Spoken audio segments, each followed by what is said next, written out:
सबसे पहले अपना परिचय दें, कौन है शोएब अख्तर और जनता के बीच किस पहचान के साथ आप जा रहे हैं? उनके पास जा रहे होंगे तो अपनी कुछ उपलब्धियां बता रहे होंगे, अपने कुछ कार्यों को बता रहे होंगे। तो अभी तक शोएब अख्तर की क्या उपलब्धि है? आज भी अगर एम्बुलेंस उपलब्ध है, समय पे नहीं आ पाता। मैं निश्चित रूप से सबसे पहले इस क्षेत्र के लिए एक एम्बुलेंस अपनी तरफ से मुहैया कराने का काम करूंगा। चुनावी खुमार थमने का नाम नहीं ले रहा। प्रत्याशी जनता के बीच अपने क्षेत्र भ्रमण को निकल पड़े हैं। ऐसे ही एक प्रत्याशी से मैं आपकी मुलाकात करवाऊंगा जिनका नाम है जीनत जहां, जो महागामा दक्षिणी क्षेत्र से जिला परिषद की उम्मीदवार हैं, क्षेत्र संख्या 11 से। मैं उनसे मुलाकात करवाऊं उससे पहले मैं बताऊं, मैं हूं अबुल्लैश ईरम और आप देख रहे हैं उजागर मीडिया। उनके जो पति हैं, जो उनके प्रतिनिधि हैं शोएब अहमद, मैं उनसे एक मुलाकात कर रहा हूं। ये अपने क्षेत्र भ्रमण पर निकल पड़े हैं। मैं क्षेत्र में जब अभी घूम रहा था तो इनसे हमारी मुलाकात हुई, तो मैं चाह रहा था कि नहीं, इनसे कुछ बात करूं, इनसे जानूं कि आखिर ये जनता के बीच अपनी आवाज को लेकर जा रहे हैं, क्या इनकी प्राथमिकताएं हैं, क्या कुछ करना चाहते हैं जनता के लिए, क्या कुछ इन्होंने सोच रखा है। सबसे पहले शोएब अख्तर जी, आपका हमारे चैनल में स्वागत है। सबसे पहले अपना परिचय दें, कौन है शोएब अख्तर और जनता के बीच किस पहचान के साथ आप जा रहे हैं? जी, निश्चित रूप से उजागर मीडिया को बहुत बहुत धन्यवाद जिन्होंने बाइट लेने के लिए समय निकाला। हमारा परिचय यही है कि मैं एक छोटा सा अपना सा कांग्रेस का कार्यकर्ता हूँ, निश्चित रूप से। बिल्कुल। और मेरी राजनीतिक जीवन 2011 से यूथ कांग्रेस से शुरुआत हुई।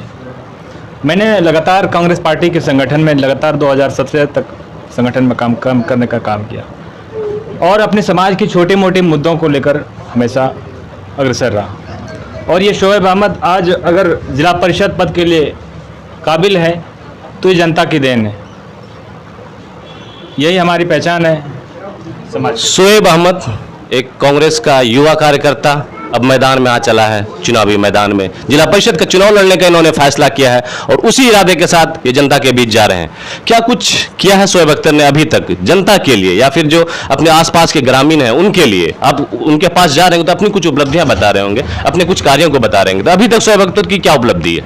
जी, मैं बड़ी जिम्मेदारी के साथ इस बात को कह सकता हूँ कि मैं निश्चित रूप से पिछले 5 साल तक जो भी समस्याएं हमारे समाज ने मेरे के साथ अवगत कराया, चाहे वो बिजली से संबंधित समस्याएं हो, चाहे वो रोड से संबंधित समस्याएं हो, चाहे वो स्वास्थ्य से संबंधित समस्याएं, इन तमाम समस्याओं का मैंने शॉर्ट आउट करने का किया। छोटे स्तर से मैंने कभी ब्लॉक स्तरीय काम को भी मुझे लाया गया, कभी मुझे थाने पर ले जाया गया, पंचायत से संबंधित लोगों की समस्याएं आ जाती है गाँव समाज में। बिल्कुल। तो इन तमाम मुद्दों को लेकर मैं हमेशा आगे रहा और जब भी मुझे ज़रूरत पड़ा, जैसे आप पिछले पैंडेमिक महामारी में लोगों ने जो चीज़ झेला है, शुरू में जब लॉकडाउन लगा, मैं आपको बता दूं अभिलेश भाई कि लोगों ने मुझे याद करने का काम किया। मेरे गांव के लोग महाराष्ट्र में फंसे हुए थे, तो मैंने तुरंत जो है, चूंकि विधायक दीपिका जी बनी हुई थी उस समय, तो लोगों को काफ़ी उम्मीद था उनसे और निश्चित रूप से उम्मीद रहना भी चाहिए। बिल्कुल, प्रतिनिधियों से यही उम्मीद है। तो उनको मैंने राब्ता उनसे किया और उन्होंने मुझे कॉन्टैक्ट नंबर का लिस्ट दिया जो पूरे इंडिया लेवल पर था।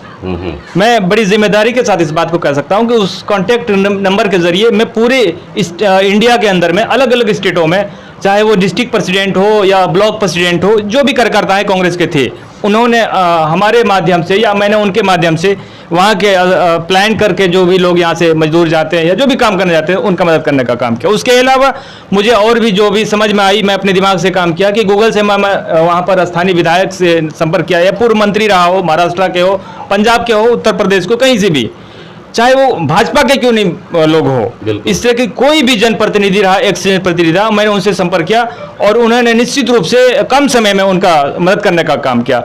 लोगों ने मुझे स्वास्थ्य से संबंधित, जब 2015 में मुझे याद है कि मेरे समाज में एक छोटा सा लड़का था, लोगों ने यहाँ पर उसको जो लाइलाज घोषित कर दिया था। मैंने अपनी जिम्मेदारी के साथ उनको यहाँ से एम्बुलेंस के जरिए भागलपुर ले गया, वहाँ से ट्रेन के माध्यम से मैं एम्स दिल्ली ले गया और वहाँ पर मैंने अपना 1 महीना समय दिया उनके साथ में। और वो बच्चा आज नौजवान है। उनका पिताजी कहते थे कि इनको ले जाने से फ़ायदा नहीं है। मैं अल्लाह से उम्मीद रखा और अल्लाह ने शिफा भी दिया। तो मैं समाज सेवा में लगातार सक्रिय रूप से रहा हूँ और मेरा ये चाहत है कि मैं लोग अगर हमें मौका देते हैं तो इंशाअल्लाह निश्चित रूप से मैं लोगों के साथ हमेशा बना रहूँगा। जब इनके पास कोई पद नहीं था, जब इनके पास सत्ता नहीं थी, तो इन्होंने लोगों का बढ़ चढ़ कर साथ दिया है। चाहे वो कोरोना का जैसा पेंडेमिक हो, उसमें इन्होंने बढ़ चढ़ कर हिस्सा लिया। स्वास्थ्य की संबंधित कोई भी समस्या हो अपने क्षेत्र में, ये उनकी मदद करते हैं। बिजली की समस्या जैसा ये बता रहे हैं, मैं इनके अकॉर्डिंग बता रहा हूँ, इन्होंने वो सब कुछ किया है। अगर जनता आपको चुनती है, जनता आप वोटों से आपको नवाजती है, आप जीत कर आते हैं, तो जो आपकी प्राथमिकताएं होंगी, काम करने का जो अंदाज होगा, काम करने का जो तरीका होगा, वो किस तरह से होगा, जनता को क्या कुछ सबसे पहले आप देना चाहेंगे? मैं सबसे पहले बता दूं अभिलेष भाई कि मेरे दिल में वर्षों से है जो अरमान, मैं उस चीज़ को पहले आगे लाने का काम करूं। वो अरमान हमारा ये है, मैं बता रहा हूं, सच में 2001 में मेरे वालिद साहब जब बीमार हुए थे, वो चारपाई पे पड़े थे 6 महीने साल भर तक जी। मैं उस दिन को भूल नहीं सकता हूँ। और उनको हॉस्पिटल तक ले जाने के लिए कोई माध्यम नहीं था, सड़कें नहीं थी, एम्बुलेंस सेवाएं नहीं थी। चारपाई पे लोग 4-4 लोग यहाँ से उठा के उसको नयानगर तक ले गए। मुझे याद है वो दिन मैं बहुत छोटा था, और तब से मुझे लगा कि आज तक इस इलाके के लिए, इस कौम के लिए कोई सुनने वाला नहीं है। समय आज भी अगर एम्बुलेंस उपलब्ध है, समय पे नहीं आ पाता। मैं निश्चित रूप से सबसे पहले इस क्षेत्र के लिए एक एम्बुलेंस अपनी तरफ से मुहैया कराने का काम करूँगा। दूसरी चीज़ें हैं, मैं स्वास्थ्य के अलावा शिक्षा पे पूरी फोकस रहेगी कि जिस तरह से शिक्षा का स्तर इस पैंडेमिक महामारी में डाउन हुआ है, बच्चों को जो गुणवत्तापूर्ण शिक्षा मिलनी चाहिए वो नहीं हो पा रहा है। शिक्षकों को भी चाहिए, उनके बच्चों के गार्जियनों को भी चाहिए कि समय पे बच्चों को स्कूल भेजा जाए, और शिक्षक बड़ी ईमानदारी से अपने बच्चों को, स्कूल के बच्चों को शिक्षा देने का काम करे। इस पे हमारा फोकस रहेगा। और इस स्कूल की जो व्यवस्थाएं हैं उनमें अगर कहीं कमी है तो उनको दुरुस्त कराने का काम करूँगा। सड़कें की समस्याएँ हैं, बिजली से संबंधित समस्याएं हैं, कहीं ट्रांसफार्मर की भी कमी है, कहीं तार बदलना है, कहीं पुल पुलिया नहीं है, ये तमाम चीज़ें हैं, इन पे मैं काम करने का काम करूंगा। चाहे वो ब्लॉक स्तर के मुद्दे होंगे या जिला स्तरीय मुद्दे होंगे, इन तमाम चीज़ों को लेकर मैं जनता के बीच में जा रहा हूं, और जनता की प्रतिक्रियाएं भी अच्छी आ रही हैं। एक सीख मिली थी इनको, जब इनके पिताजी बीमार थे, तब कहीं ना कहीं इसको वो कमी खली थी कि एम्बुलेंस की सुविधा नहीं थी।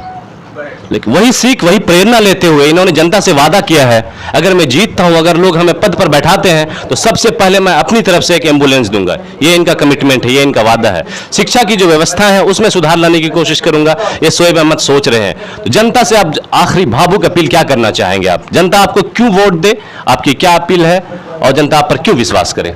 निश्चित रूप से जनता के बीच मैं जा रहा हूं, एक छोटा कार्यकर्ता, एक अदना कार्यकर्ता समझ के हमको सेवा करने का जनता मौका दे, और जनसंपर्क में जा रहा हूं, और लोगों की प्रतिक्रियाएं भी आ रही है। जनता से इसलिए मैं उम्मीद कर रहा हूं, और जनता से इसलिए अपील करना चाहता हूं कि मैं जो सेवा कर रहा हूं, आप उन सेवा को देखें, और हमारा जो काम करने का अंदाज है उन चीज़ों को आप देखें। पर आपके क्षेत्र में बहुत सारे कैंडिडेट आएंगे, आप उसमें तय करें कौन हमारा साथ हो सकता है, कौन हमारे मुद्दों को मजबूती के साथ उठा सकता है, हमारी जनता की बातों को कौन रख सकता है मजबूती के साथ। आज के डेट में भी मैं जनसंपर्क में घूम रहा हूँ, मुझे इसी गाँव में कई ऐसे बुजुर्ग मिले जिनका उम्र 70 साल 80 साल है, उनकी वृद्धा पेंशन अभी तक नहीं हुई। बहुत दुख हुआ हमको। वृद्धा पेंशन का मामला हो, इंदिरा आवास का मामला हो, ये सारी चीज़ें पंचायत के जो प्रतिनिधि होते हैं उनके हाथों से ही होकर गुजरता है। इसके ऊपर आप कितना काम करेंगे? बाकी काफ़ी सारे लोग ऐसे होंगे आपके क्षेत्र में जिन्हें अभी ये लाभ नहीं मिल पाया। निश्चित रूप से मेरा सोच है कि इन तमाम कार्यों को मैं कैंप लगा के माध्यम से करूंगा। मैं चाहे वृद्धा पेंशन का काम हो, चाहे इंदिरा आवास के काम हो, पंचायत सचिवालय के अलावा मैं हर गांव में एक छोटा छोटा कैंप लगाने का काम करूंगा, जिनसे जनता के बीच हमारा संवाद हो और जनता हमारे साथ डायरेक्ट समस्याओं को रख सके। और जनता के बीच जब तक आप बात नहीं कीजिएगा, जनता आपको समस्याएं बता नहीं पाएंगे। अगर जनता आपकी समस्याएं रखती है, निश्चित रूप से उसका काम कराने का काम करूंगा। एक आखिरी अपील आप अपने क्षेत्र के जनता से, क्षेत्र के वोटरों से, कि आपको वो क्यों वोट दें, एक बार फिर से बताएं। निश्चित रूप से मैं जनता को विश्वास दिलाना चाहता हूं कि हमारी कार्यों को देखकर, और हमारा जो आम जनमानस के मुद्दे हैं, जिन मुद्दों को मैं उठा रहा हूं, इन तमाम चीज़ों को देखकर आप वोट करें। और आप एक युवाओं को आप वोट करें, आप एक शिक्षित प्रत्याशी को वोट करें। आप तय करें कि हमको वोट किसको करना है, कौन हमारा काम आ सकता है। जब इनके पास कोई पद नहीं था तब इन्होंने लोगों का बहुत सारा काम किया, तब ये लोगों के काम आए। अब जब ये हम चुनावी मैदान में हैं, चुनाव के क्षेत्र में आए हैं, तो जनता से भावुक अपील कर रहे हैं कि आप हमारे द्वारा किए गए पिछले 5 सालों के कार्यों को देखकर हमें वोट कीजिए। आप देख रहे थे उजागर मीडिया, और मैं हूं अबुल्लेश इरम। धन्यवाद।